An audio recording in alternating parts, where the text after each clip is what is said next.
జైభీం ఎందుకు చెప్పాలో తెలుసా? బాబాసాహెబ్ అంబేద్కర్ అంటాడు, ఏ సమాజంలో అయితే, గుర్తుపెట్టుకోండి, మీ ఇంట్లోకి రావాలి వీళ్ళు నేను చెప్పేటోళ్ళందరూ, ఏ సమాజంలో అయితే 10 మంది లాయర్లు, 20 ఇంజనీర్లు, 30 మంది డాక్టర్లు వస్తారో ఆ సమాజాన్ని కన్నెత్తి చూడడానికి కూడా ఎవరికి ధైర్యం సరిపోదు అంటారు. మరి ఈరోజు ఇంత 100 మంది లాయర్లు ఉన్నారు, 100 మంది డాక్టర్లు ఉన్నారు, 100 మంది ఇంజనీర్లు ఉన్నారు, 1000 మంది ఉన్నారు, ఇంకా ఎందుకు కన్నెత్తి చూస్తున్నారు? వచ్చి ఇళ్ళకి వచ్చి కొడుతున్నారు. ఎందుకు కొడుతున్నారు? ఎందుకు కొడుతున్నారంటే బాబాసాహెబ్ అంబేద్కరే కళ్ళల్లో నీళ్లు పెట్టుకొని ఆయన మాట్లాడుకుంటా ఏడ్చుకుంటా చెప్పిండు. ఏమని చెప్పిండు తెలుసా? చదువుకున్న వాళ్ళు నన్ను మోసం చేసినారు. ఏం చేసినారు? చదువుకున్న వాళ్ళు మోసం చేసినారు అన్నాడు. ఎందుకు అన్నాడంటే, మీకు ఒక చిన్న ఉదాహరణ చెప్తా. అంటే బాబాసాహెబ్ అంబేద్కర్ ఉద్యమం ఎక్కడి నుంచి ఎక్కడి దాకా వచ్చింది, ఆయన చచ్చిపోయే ముందు ఏం జరిగింది అని ఈ స్ఫూర్తిని మనం తీసుకోవాలి. మన మీదకి దాడికి వచ్చిన వాళ్ళని, మన ప్రాణాలని కాపాడుకోవడానికి వాళ్ళ మీద దాడి చేయడం అనేది, మన ప్రాణాలని కాపాడుకోవడానికి దాడి చేయడం అనేది మనకు బాబాసాహెబ్ అంబేద్కర్ రాజ్యాంగం ద్వారా ఇచ్చిన హక్కు. అది ఎవరు కాదనలేడు దాన్ని. మనము హింసకి పాల్పడకూడదు, మన చరిత్ర మనకు హింసకి పాల్పడకూడదు. అయితే ఇందాక మన జగనన్న మాట్లాడితే ఒక మాట అన్నాడు, జగన్నాథం అన్న మాట్లాడితే ఒక మాట అన్నాడు, మాలోనే కొంతమంది ఉన్నారు, వీళ్ళు వాళ్ళ దగ్గర పనులు చేస్తూ ఉంటారు అని. ఇది కొత్త ఏం కాదు. ఇది బాబాసాహెబ్ అంబేద్కర్ గాంధీకి మధ్యలో జరిగిన గొడవలో చిన్నగా చెప్తాను, ఎక్కువ టైం లేదు కాబట్టి. ఏమైందంటే, మాకు 2 ఓట్లు ఇవ్వండి, మాకు 2 ఓట్లు ఇవ్వండి, ఒక ఓటు దళితులే వేసుకుంటారు, దళితులు ఒక ఓటు వేసుకుంటారు, జనరల్ గా పోటీ చేసే వాళ్ళకు కూడా ఒక ఓటు వేస్తారు. అంటే 2 ఓట్లు ఉంటాయి దళితులకి. దళితుల ప్రతినిధులు దళితులే ఎన్నుకుంటారు అన్నాడు. ఇది పెద్ద ఉద్యమం లాగా జరిగింది. జరిగిన తర్వాత బ్రిటిష్ వాళ్ళు ఏం చేశారంటే, ఇది కరెక్టే, దళితుల నాయకులు, దళితులని రిప్రజెంట్ చేయడానికి ఉండే ఎమ్మెల్యేలు కానీ ఎంపీలు గారు ఈ రోజు భాషలో ఎవరు ఉండాలి అంటే దళితులే ఉండాలి, వీళ్ళే మాకు నిజమైన ప్రతినిధులుగా ఉంటారు, వాళ్ళు మా ప్రతినిధులుగా కాలేరు, వాడు మా కులాన్ని మన అంచిదొక్కేవాడు, వాడు నా ప్రతినిధి అని చెప్పి అంబేద్కర్ కొట్లాడతాడు. అయితే బాబాసాహెబ్ అంబేద్కర్ చేసిన ఉద్యమం వల్ల, ఆయన చేసిన వాదనల వల్ల లండన్కి పోయి మనకు సపరేట్గా మన దళితులే ఎన్నుకునే హక్కు మనకు బాబాసాహెబ్ అంబేద్కర్ సాధించండు. దాన్ని ఎట్లా అడ్డుకోరు తెలుసా వీళ్ళు? గాంధీ ఆమరణ నిరాహార దీక్ష చేసిండు. మీరు చదువుకున్నారు కదా, దేనికోసం చేసిండో తెలుసా? దేనికోసం చేసిండో తెలుసా ఎవరికన్నా? స్వరాజ్యం కోసం కాదు, దళితులు అసెంబ్లీలో అడుగు పెట్టకూడదని చేసిండు. దాన్ని స్వరాజ్యం కోసం అని పుస్తకాల్లో పెడతారు. అయితే శ్రద్ధగా వినండి. అప్పుడు బాబాసాహెబ్ అంబేద్కర్ ఏమన్నా అంటే, ఆమరణ నిరాహార దీక్ష చేస్తుంటే గాంధీ చచ్చిపోతే మాకుండా ఇది కూడా పోతుంది, ఇప్పటిదాకా లేక గోసి కట్టుకున్నాం, ఆ గోసిగొడ్డ కూడా పీక్కపోతారు వీళ్ళని చెప్పి బాబాసాహెబ్ అంబేద్కర్ అనుకున్నాడు. అనుకొని ఏం చేసిందంటే, సరే మనం కాంప్రమైజ్ అవుదాం, నాకు సపరేట్ ఎన్నికలు వద్దు, నాకు నా ప్రతినిధులు వద్దు, కానీ కలిసి పోటీ చేద్దాం, కలిసి ఎన్నికలకు పోదాం. ఇప్పుడు ఎట్లయితే మీకు ఎమ్మెల్యేలకి ఎంపీలకి జరుగుతుందో ఇట్లాంటి ఓటింగ్కి పోదాం అన్నాడు. పోదాం అన్న తర్వాత బాబాసాహెబ్ అంబేద్కర్ అక్కడ ఒక 2-3 మెలికలు పెట్టిండు. ఏంటంటే, ఫస్ట్ మీరు బీఫామ్లు ఇస్తే మా వాడికి ఎస్సీ రిజర్వ్ కాన్స్టిట్యున్సీ అనుకో, ఇది ఫర్ ఎగ్జాంపుల్ సూర్యాపేట నుంచి ఎస్సీ దళితుడికి ఎమ్మెల్యే టికెట్ ఇవ్వాలి. ఎవరిస్తారు టికెట్? ఎవరిస్తారు ఈరోజు? ఏ కాంగ్రెస్, బీఆర్ఎస్, ఎవడో బీజేపీ ఎవడో ఇస్తాడు. ఆడ టికెట్ తీసుకున్న తర్వాత, గెలిచిన తర్వాత వీడు ఎవరికి ప్రతినిధి అవుతాడు? పార్టీకి ప్రతినిధి అవుతాడు. వీడు మా ప్రతినిధి కాదు, అందుకని మా ప్రతినిధిని ఎన్నుకునే హక్కు మాకే ఇవ్వండి అని అంబేద్కర్ అడుగుతాడు. తర్వాత సరే, ఇక గాంధీ చచ్చిపోయే పరిస్థితులు ఉన్నాడు కదా, అప్పుడు సరే అంబేద్కర్ నువ్వు చెప్పింది నేను ఒప్పుకుంటా, ఇక మీ వాళ్ళకి ముందుగా ఒక ఎన్నికలు పెడదాం.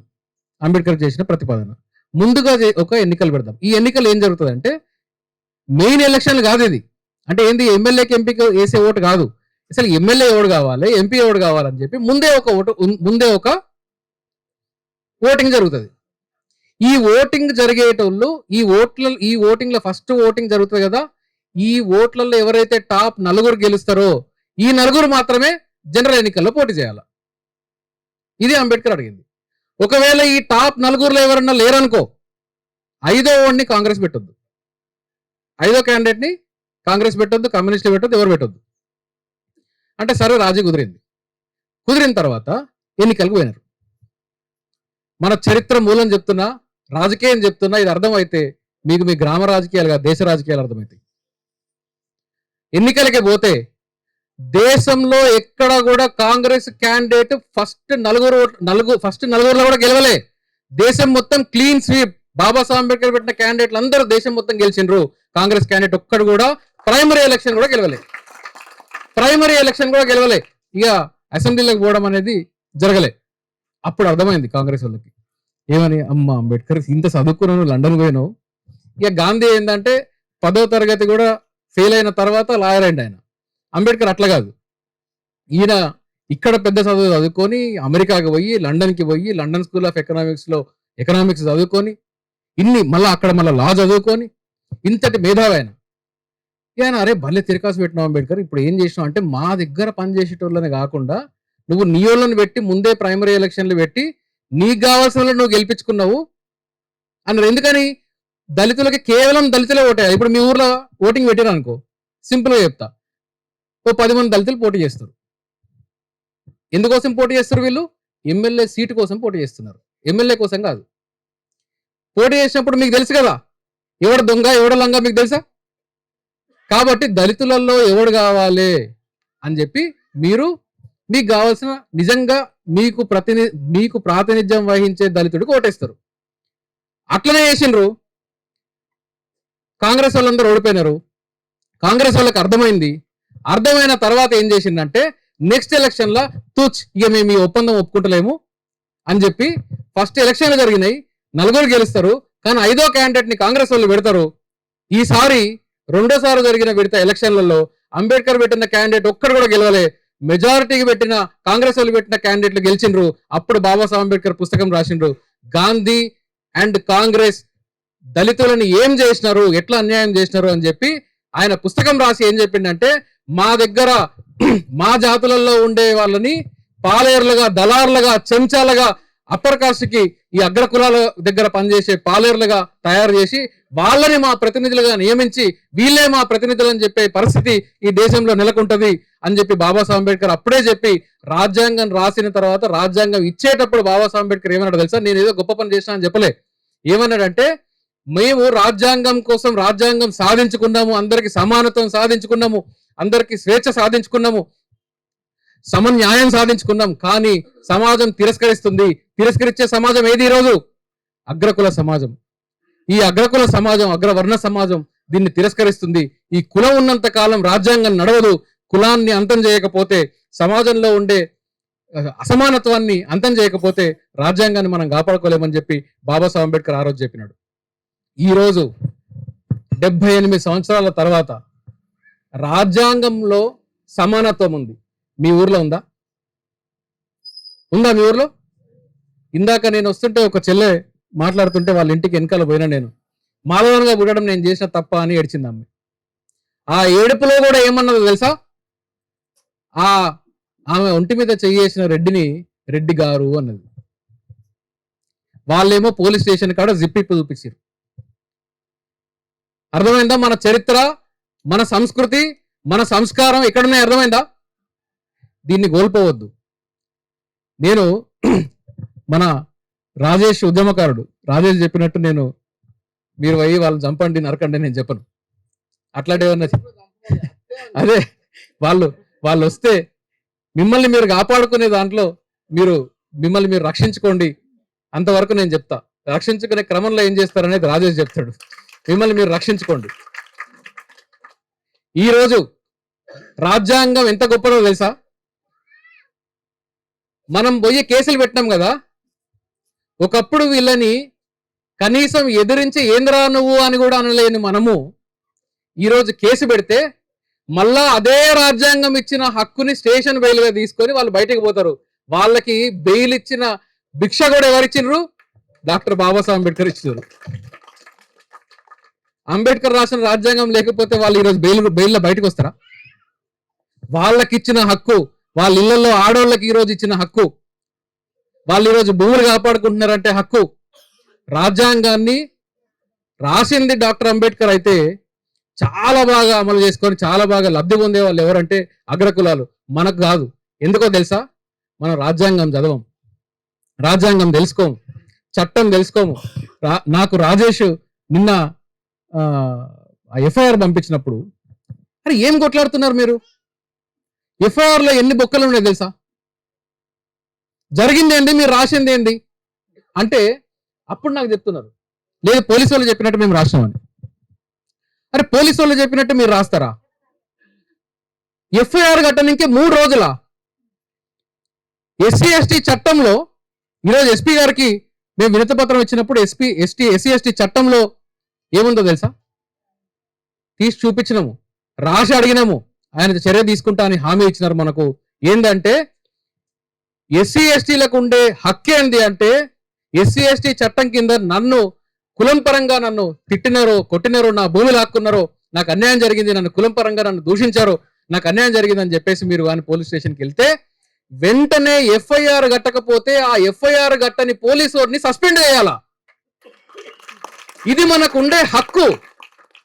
ఎస్సీ ఎస్టీ చట్టంలో మనకుండే హక్కు ఇది. తెలుసా మీకు ఎవరికైనా? ఎఫ్ఐఆర్ కట్టకపోతే సస్పెండ్ అవ్వాలి పోలీసు వాళ్ళు. 15వ తారీఖు 15 రాత్రికి కొడతారు, 18వ తారీఖు ఎఫ్ఐఆర్ చేస్తారా? 3 రోజుల పాటు ఎఫ్ఐఆర్ చేయరా? అది 16వ తారీఖు నాకు ఇక్కడ హైదరాబాద్లో ఉన్నట్టు నాకు తెలిసి ఈ ఊర్లో ఏం జరిగిందని పోలీసులకు తెలియదా? మేము అడిగినాం. ఈ ఎఫ్ఐఆర్ 3 రోజులు లేట్ అయింది. ఈ లేట్ అవ్వడం అనేది ఎస్సీ ఎస్టీ చట్టం కింద నేరము. ఆ పోలీసు వాళ్ళ మీద మీరు చర్యలు తీసుకోవాలని చెప్పి మేము అడిగితే ఖచ్చితంగా చర్యలు తీసుకుంటామని చెప్పినారు. రెండో హక్కు మనకు ఎస్సీ ఎస్టీ చట్టం కింద మనకు ఎన్ని హక్కులు ఉన్నాయో తెలుసా? మన భూమిలోకి ఎవరైనా ఎస్సీ ఎస్టీలు కాని వాళ్ళు ఎవరన్నా భూమిలోకి వస్తే ఆ భూమిని కాపాడుకోవడానికి కూడా ఎస్సీ ఎస్టీ చట్టం ఉంది. ఏమనుకుంటారు ఎస్సీ ఎస్టీ చట్టం అంటే? కులం పేరు పెట్టి తిడితేనే ఎస్సీ ఎస్టీ చట్టం అనుకుంటారు. కాదు, కులం పేరు పెట్టి తిడితే కాదు, నీకు కాలేజీలో సీటు రానియకపోయినా కానీ ఎస్సీ ఎస్టీ చట్టం కింద నేరం, నీకు ఉద్యోగం రానియకపోయినా ఎస్సీ ఎస్టీ చట్టం కింద నేరం, నీకు ప్రమోషన్ రానియకపోయినా ఎస్సీ ఎస్టీ చట్టం కింద నేరం, నీకైన హక్కుని ఏ దాన్ని లాక్కున్నా కానీ ఎస్సీ ఎస్టీ చట్టం కింద నేరం. ఆ నేరాన్ని మీరు చెప్పినప్పుడు, ప్రశ్నించినప్పుడు దాన్ని ఎఫ్ఐఆర్ కట్టకపోతే ఆ పోలీసుని కూడా శిక్షించాలా. గవర్నమెంట్ ఆఫీసు ఎంఆర్ ఆఫీస్కి పోతే మీకు పని చేయలేకపోతే ఎస్సీ ఎస్టీ చట్టం కింద వాళ్ళని శిక్షించాలా. తెలుసా మనకి ఎవరికన్నా? చట్టం మీద అవగాహన ఉందా మనకు? ఏం చదువుతాం మనము? రాత్రి అయితే సీరియళ్ళు, లేదంటే ఫోన్లు పట్టుకుంటే ఇన్స్టాగ్రామ్లో రీళ్లు, ఫేస్బుక్లో రీళ్లు, ఇవే. మీ ఊర్లో ఎంతమంది లాయర్లు ఉన్నారు? ఊరికి ఒక లాయర్ కావాలా, కనీసం ఊరికి ఒక లాయర్ కావాలి. ఇక్కడ ఉండే యూత్కి చెప్తున్నా, 10వ తరగతి అయ్యేటప్పటికే ఇంటర్మీడియట్ తర్వాత లాలో చేరండి. మీ ఊర్లో ఒక లాయరో 2 లాయర్లు ఉన్నారంటే మీ ఊరి మీదకి రావడానికి పోలీసు వాళ్ళు వచ్చినా కానీ మీ ఊరితో మిమ్మల్ని గౌరవంగా మాట్లాడాలి. అరెతురనడానికి కూడా లేదు. ఒక ఊరికి ఒక లాయర్ ఉండాల, ఒక ఊరికి ఒక డాక్టర్ ఉండాల. ఊరికి అంటే నేను అనేది ఒక కులానికి. ఏ ఊర్లంతా కులం లేగానే కదా విడిపోయింది. మనం అంతా ఊరు అవతల కదా. ఊరు అవతల ఊరు మొదలు కావాలి అని చెప్పినట్టు. కాబట్టి ఎస్సీ ఎస్టీ చట్టం కింద మనం అడిగిన డిమాండ్లలో వెంటనే మనకు మీరు చూడండి, ఎస్పీ గారు చాలా పాజిటివ్గా స్పందించి మనతో పాటు మళ్ళీ ఏమి జరగకూడదని చెప్పి మనతో పాటు పోలీసు వారిని పంపించినారు. వారికి కూడా నేను ధన్యవాదాలు చెప్తున్నాను. ఎస్పీ గారికి కూడా, మనతో వచ్చిన పోలీసు వారికి కూడా. ఇది రాజ్యాంగం మనకు కల్పిస్తున్న హక్కు. ఇది మనకేదో ఇచ్చిన ఫెసిలిటీ కాదు. మనం ఏం దానికోసం జబ్బలు అవసరం లేదు. కాకపోతే ఒక అధికారి తలుచుకుంటే ఎస్సీ ఎస్టీ చట్టం కింద మనకుండే హక్కుని కాపాడుకోవడానికి, ఈరోజు రాజ్యాంగం మనకిచ్చిన హక్కును కాపాడుకోవడానికి మనం ఇంతమంది కలిసి కూర్చోవాల్సి వచ్చింది. ఇంకొక విషయం, ఇక్కడ ఎస్పీ గారు ఇచ్చిన హామీ ప్రకారం మీ ఊర్లో పోలీస్ పికెటింగ్ పెడుతున్నారు. నాకు తెలిసి ఈరోజు ఈరోజు సాయంత్రంకో రేపు పొద్దునకో మీ ఊర్లో పోలీస్ పికెట్ ఒకటి ప్రత్యేకంగా ఏర్పాటు చేస్తున్నారు. మా ముందే ఆయన ఎస్పీ గారు డైరెక్షన్స్ కూడా ఇవ్వడం జరిగింది. అట్లనే ఎస్సీ ఎస్టీ ఈ చట్టం కింద కాంపన్సేషన్ అనేది రావాలి, కాంపన్సేషన్ కూడా రావాలని చెప్పి కలెక్టర్ గారికి మా ముందే ఫోన్ చేసి కూడా మాట్లాడడం జరిగింది.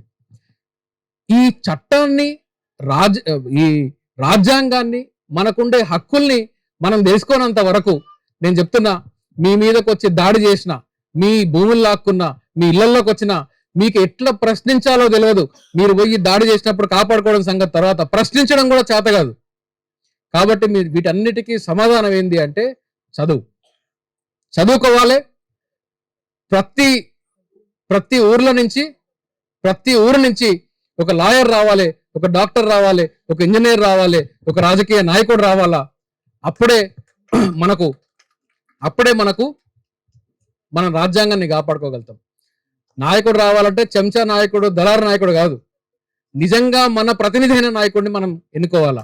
ఆ ప్రతినిధి అయిన నాయకుడిని ఎన్నుకోవాలి అంటే ముందుగా మనకు మనవడెవడు, మనం గానోడెవడు, రాజ్యాంగానికి అన్యాయం చేసేది ఎవడు, రాజ్యాంగం మీద దాడి చేసేది ఎవడు అనే శత్రువుని మనం గుర్తించకపోతే మనం ఉద్యమాలు చేయలేం, పోరాటాలు చేయలేం, మనల్ని మనం కూడా కాపాడుకోలేము. కాబట్టి అందరం కూడా ఈ ఊరికి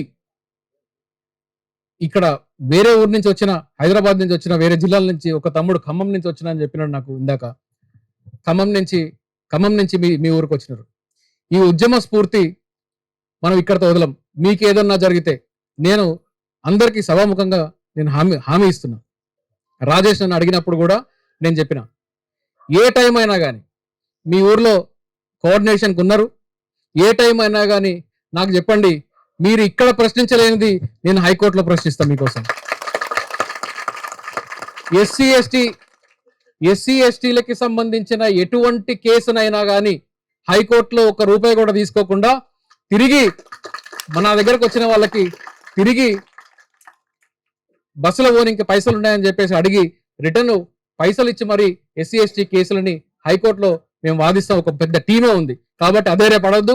మీకు ఏ సమస్య ఉన్నా కానీ, ఏ టైంలో అయినా కానీ ఒక ఫోన్ చేయండి. ఒక ఫోన్ కాల్ దూరంలో మీకు న్యాయ సేవలు మా దగ్గర నుంచి అందుతాయి. అంతేకాకుండా మీ సమస్యని రాష్ట్ర వ్యాప్తంగా తీసుకెళ్ళడానికి మన రాజేష్ లాంటి ఒక అద్భుతమైన గలం కలిగిన గాయకుడు కాదు, నాయకుడు కూడా మనతో ఉన్నాడు. కాబట్టి అందరం కూడా ఇదే చైతన్యంతో ముందుకు పోవాలని చెప్పేసి కోరుకుంటూ, మరి ఈరోజు ఇక్కడ అందరూ ఈ మీటింగ్కి వచ్చి ఇంత శ్రద్ధగా కూర్చొని మనం రాజేష్ చెప్పేందో, నేను చెప్పేందో, ఇక్కడ ఉన్న పెద్దలందరూ చెప్పేదంతా శ్రద్ధగా విన్నందుకు మీ అందరికీ పేరు పేరున ధన్యవాదాలు. జై భీమ్.